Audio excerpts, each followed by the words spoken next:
तब्बल 27 वर्षांच्या प्रतीक्षेनंतर भाजपनं दिल्ली विधानसभा निवडणुकीत प्रचंड बहुमत मिळवलंय, तर सत्ताविरोधी नाराजीनं आम आदमी पक्षाला पराभवाचा जबर फटका बसला। या निकालामुळे भाजपचं राष्ट्रीय राजकारणातील वर्चस्व हे आणखी वाढलंय। त्यामुळे आता महाराष्ट्रापाठोपाठ दिल्लीतही भाजपचं डबल इंजिनचं सरकार असणार आहे। दरम्यान राष्ट्रीय राजधानीत भाजपच्या विजयाची कारणं कोणती या संदर्भातला हा स्पेशल रिपोर्ट पाहूया।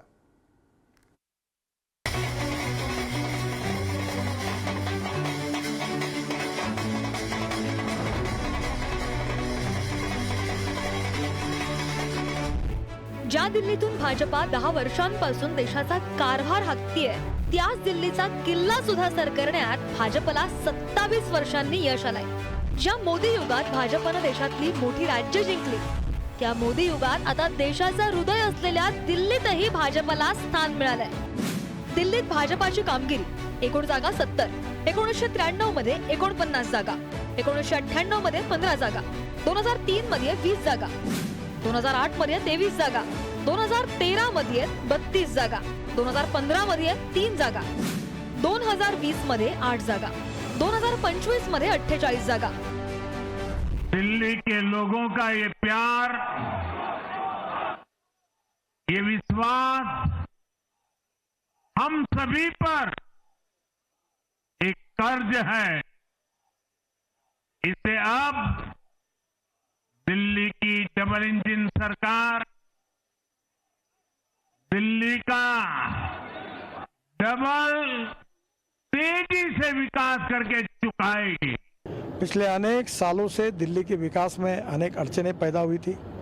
मेरे डिपार्टमेंट से हम लोग 65,000 करोड़ के काम कर रहे हैं और 35,000 करोड़ के नए काम डिक्लेयर कर रहे हैं। हम दिल्ली को प्रदूषण से मुक्त और दुनिया का सबसे सुंदर शहर बनाना चाहते हैं और मेरा विश्वास है कि भारतीय जनता पार्टी की जीत के कारण प्रधानमंत्री मोदी जी के नेतृत्व में अब दिल्ली की तस्वीर बदलेगी, ये मेरा दृढ़ विश्वास है। दिल्ली की जनता ने हमको जो जीत दिलाई है, मैं जनता के प्रति आभार व्यक्त करता हूँ।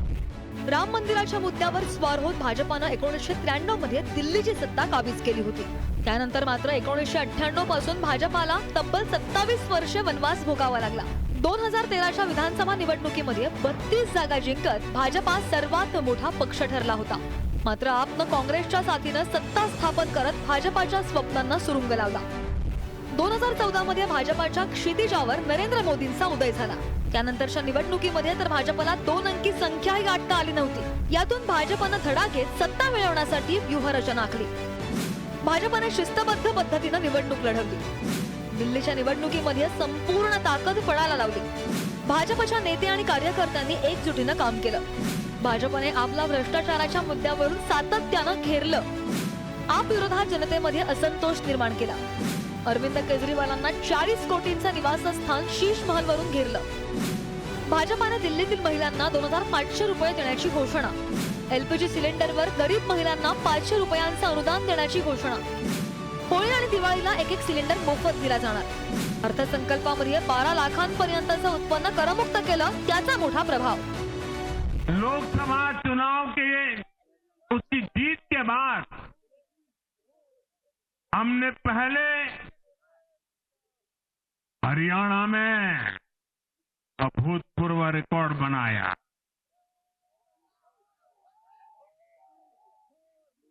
फिर महाराष्ट्र में नया रिकॉर्ड बनाया।